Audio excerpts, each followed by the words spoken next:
Hola, ¿qué tal compañeros ajedrecistas? Continuamos con la actividad de la ronda número 4 en el torneo de la Copa del Mundo de Ajedrez 2021.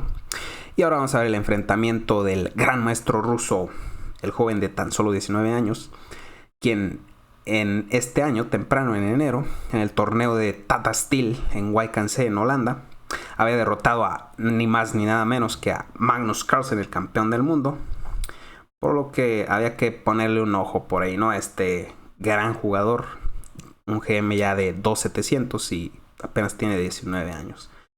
Contra otro gran maestro ruso, que no necesita presentación, el gran maestro Daniil Dubov.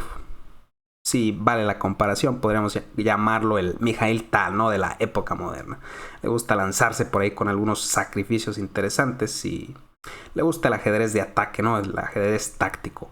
Así que vamos a tener una partida interesante. Este match estuvo bastante parejo. Hicieron tablas en las dos primeras partidas clásicas que se jugaron el día de ayer y anteayer. Y el día de hoy, cuando empezaron las partidas de desempate, en las dos primeras de 25+10 también hicieron tablas. Así que ya se iban a la siguiente instancia. Ahora jugar dos partidas de 10+10. Y esta es la primera de ellas. Así que vamos a ver qué pasó. Esipenko de blancas, Dubov de negras. Y abre con E4 aquí Esipenko. E5, caballo F3, caballo C6 y alfil C4. Ya entramos a la apertura italiana. Caballo F6 opta por la defensa de los dos caballos aquí Dubov. Y en caso de que aquí Esipenko hubiera jugado con caballo G5, estaríamos entrando al ataque Fegatelo, también conocido como el Fried Liver Attack, el ataque del hígado frito por su nombre en inglés. Tras caballo G5, la jugada teórica es D5 en esta posición. Y tras E por D, caballo A5, tocando ese alfil en C4. Jaque, C6, D por C y B por C. Aquí el negro sacrifica un peón. Y vamos a tener un juego de carácter táctico aquí.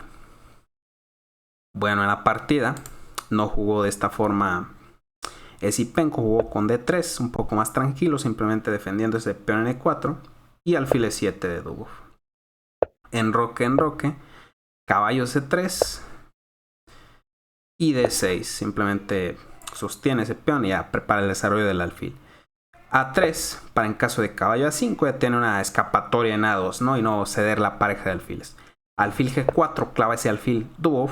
Y tras H3 ya le pregunta aquí a Esipenko qué quiere hacer ese alfil, si quiere mantener la clavada o quiere comer en F3, ¿no? Si come en F3 pues ya ganaría la pareja de alfiles por ahí Esipenko.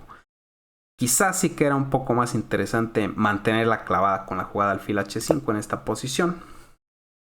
Y tras algo como G4, a ver si permite, ¿no? Este G4 aquí el negro permitiría la jugada, perdón, el blanco, si hace el G4, pues ya permitiría el sacrificio en G4, que es muy fuerte, H por G y alfil por G4. Aquí el negro obtiene la iniciativa gracias a esta molesta clavada, ¿no? Sobre el caballo en F3, se amenaza caballo D4, hay ideas como F5.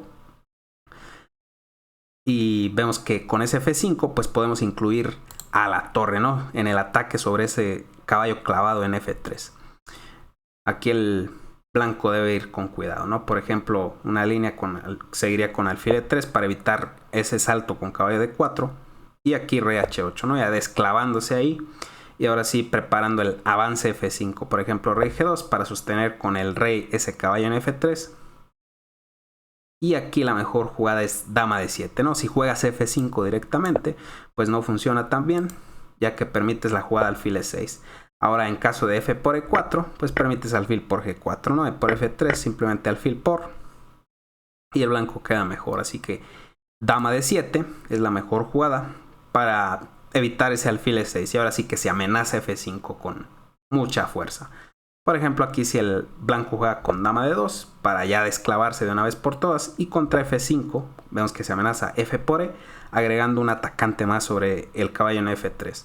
Así que, por ejemplo, si juega caballo H2 tocando ese alfil, seguiría la fuerte jugada F4. Defiende el alfil, amenaza alfil H3 y además el alfil en E3 queda completamente casado. Bueno, pues Dubov comió en F3, no hizo alfil H5. No está tan mal, ¿no? Este alfil por F3, tras dama por, su idea es montar un caballo en D4, una vez que ha eliminado el defensor de esa casilla en D4, pues ya la ocupa ahí con su caballo. Dama D1 y C6 ya prepara el avance con D5. Juega alfil A2 aquí. Ups. ¿Qué pasó aquí? Saltó repentinamente. Tras C6, perdón ahí por el salto. Juega alfil A2. Aquí es Zipenko. Ya evita que le metan D5, ¿no? Con ganancia del tiempo sobre el alfil y mantener su presencia central, ¿no? Mantenerse peón en E4. Aquí D5 sería un pequeño error tras D5, ya que permite la captura, C por D y alfil G5. Ahora vamos a eliminar el defensor del peón en D5, únicamente va a quedar defendido por la dama en D8 y prácticamente ya perderías aquí material, ¿no? Con las negras. Así que por ese motivo, tras alfil A2, Dúo juega con caballo D6. Ya evita el alfil G5 y ahora sí que prepara el avance con D5. Torre 1 sigue evitando ese avance con D5. Vamos a ver que vamos a tener una serie de jugadas aquí donde el blanco va a intentar evitar ese avance, la expansión central con D5, mientras que el negro va a buscar a toda costa meter el D5, ¿no? Para crear un centro muy fuerte por ahí. Dama C7 defendiendo ese peón, preparando torre D8 y ahora sí posteriormente la expansión central con D5. Alfil E3 y torre D8, como les digo, esa es la idea. Dama F3, el blanco insiste, dice, no te puedo permitir ese D5, no sigo controlando muy bien la casilla, ya no puedes avanzar. G6 y torre D1, rey G7 y caballo D2. Aquí una pequeña impresión, vemos que quita el caballo del control sobre el avance D5, ya le permite el avance con D5 aquí a Dúo. Tras rey G7 era un poco mejor jugar con dama E2 aquí en esta posición. Dama E2, ya que contra D5 y la captura C por D existiría la fuerte jugada caballo B5. Ahora estamos tocando la dama en C7, estamos tocando el peón en A7 contra dama 5, por ejemplo, tocando el caballo, sería la fuerte jugada D4. Defendemos el caballo en B5, amenazamos D por E5 y tras algo como A6 podemos comer en E5, dama por B5, jaque, alfil por cambio de damas y después de C3 defendiendo el peón en B2 vemos que el negro tiene muchas debilidades, ¿no? El peón en D5 está a punto de caer, tiene 3 peones aislados y es una ventaja muy clara para el blanco, ¿no? Además la pareja de alfiles. Pues juega caballo E2 aquí Zipenko y ya le permite el avance con D5 a Dúo. Caballo G3 y caballo D4 tocando la dama. No le queda otra más que comer en D4 porque esa dama prácticamente está casada. Así que alfil por E por D y caballo E2 buscando atacar ese peón en D4. Tras D por E4 se captura el peón en E4 y además la torre se une a la defensa de el peón en D4. D por E4 y alfil D6. Caballo por D4. Parece que aquí Dúo ha perdido un peón, pero tiene una iniciativa interesante. Juega torre F8, incrementando la presión sobre E4.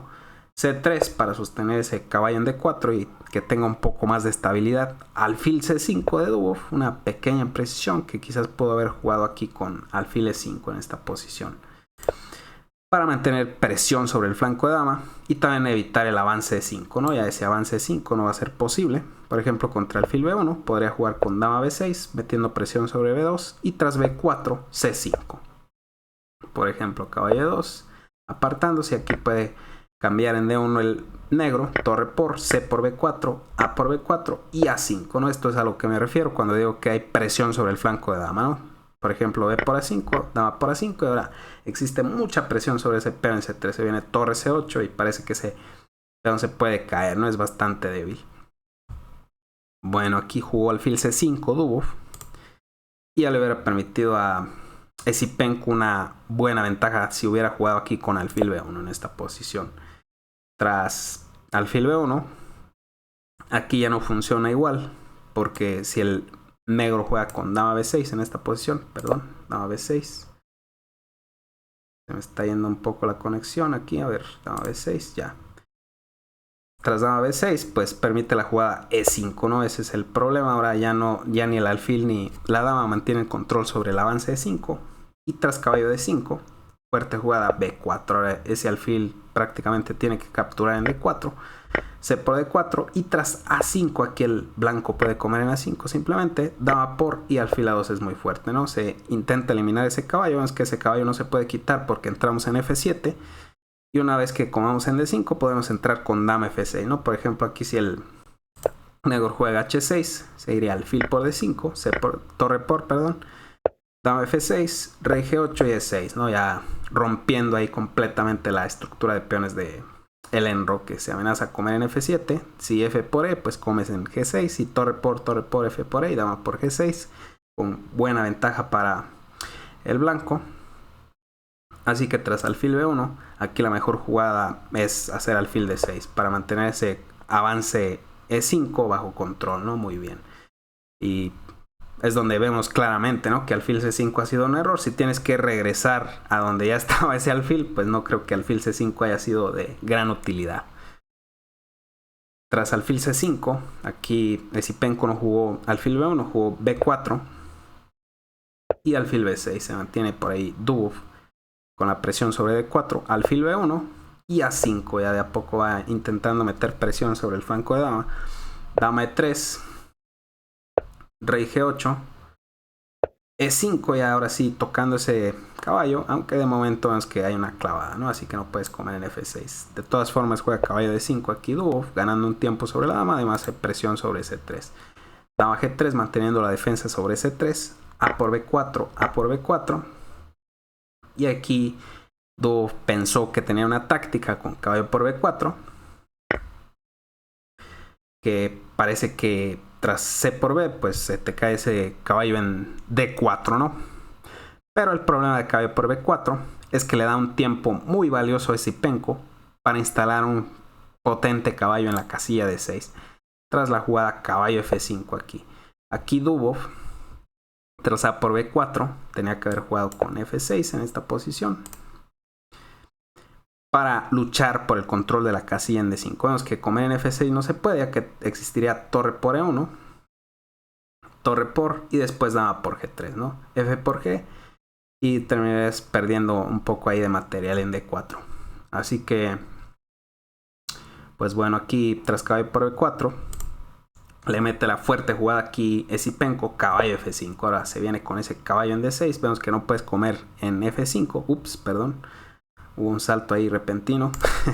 Caballo F5. Vemos que no puedes comer en F5 debido a la clavada. Y tras torre por D1, torre por ejemplo, caballo D5 para seguir manteniendo presión sobre C3.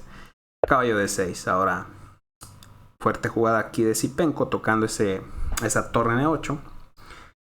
Torre 6 y alfil F5. Ahora sí prácticamente ya esa torre está en serios problemas, ¿no?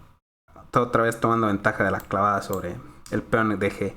Torre 7 y C4. Ahora echando el caballo de D5 de su fuerte casilla donde estaba centralizado. Caballo B4 y caballo C8 aquí de Esipenko, que quizás pudo haber jugado con H4 para meter ya un H5, ¿no? H5 y después sacrificar el alfil en G6. Por ejemplo, una línea con caballo D6 para venir a C5 seguiría H5. Tras caballo C5 ya puedes comer en G6, F por G, alfil por. Y aquí, por ejemplo, si cubres con torre G7, que parece que es una clavada muy molesta, seguiría la fuerte jugada torre A1. Ahora en caso de torre por G6 sigue jaque. Ahora la mejor jugada es tapar de dama aquí en esta posición. Pero ¿qué pasa si rey G7, no? Por ejemplo, seguiría caballo 8 jaque, ya pierdes la dama, así que no puedes jugar rey G7. Y aquí, tras torre 8 jaque, la mejor jugada es tapar de dama, ¿no? Pero no puede ser mucho mejor. Aquí tienes dama de menos y está ganando prácticamente el blanco. Bueno, aquí jugó caballo C8 Esipenko, no hizo el H4. Tocando la torre en E7, es verdad que prácticamente ya está ganando material, ¿no? Aquí Dubov sacrifica la calidad, juega dama por E5, caballo por E7 jaque, dama por E7 y alfil G4. Dama E4 aquí de Daniil Dubov, aunque quizás pudo haber jugado con caballo A6, ¿no? En esta posición. Por ejemplo, tras torre B1, tocando ese alfil. puede jugar con alfil A5 en esta posición. Juega dama E4 Dubov. Y ya le permite Zipenko aquí el jaque en B8, ¿no? Que es bastante peligroso. Rey G7. Y dama por B7. Alfil C5. Dama B8. Quiere meter por ahí quizás la torre en D8 y es muy peligroso para el negro. Caballo C2. Alfil F3 tocando la dama. Y aquí ahora sí ya viene quizás el error decisivo de Daniel Dubov, que juega dama por C4 en esta posición. Aquí debió seguir manteniendo controlada la casilla en E5 con la jugada dama E7 para evitar ese jaque en E5 que va a ser muy peligroso. Como vemos en la partida, tras dama por C4 permitió el jaque en E5 y tras rey G8, que fue lo que hizo, dama E5 después de rey G8, pues ya está muy mal aquí el negro, ¿no? Por ejemplo, tras dama E5, no sé si juegas rey H6, rey H6, seguiría G4, se amenaza G5 y pues es prácticamente imparable, ¿no? Tienes que entregar material con alfil E7 aquí en esta posición. Y tras rey H6 igual si te tapas, tras dama E5 y si te tapas con F6 aquí, seguiría torre de 7 jaque, ¿no? Y cualquier jugada, por ejemplo rey H8, rey G8 se juega dama por F6 y prácticamente ya es mate. Y si rey H6 aquí en esta si rey H6 en esta posición, sigue dama por F6, ¿no? El rey está en una red de mate y pronto, ¿no? Se viene un G4, G5 que es mortal ya para el negro. Bueno, pues tras dama E5 jugó rey G8 Dubov, jaque, única tapar de alfil, y después de dama E7 pues prácticamente no tiene aquí ninguna defensa el negro, ¿no? Se amenaza a comer en F8, ya sea de dama o de torre. Si intentas, por ejemplo, dama de B4, pues para defender en F8, en caso de dama por F8, pues dama por, ¿no? Pero simplemente torre por F8.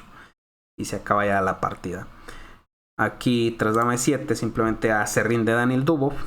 Y en la segunda partida terminaron haciendo tablas, por lo que Andrei Zipenko pasa a los octavos de final de la Copa del Mundo de Ajedrez.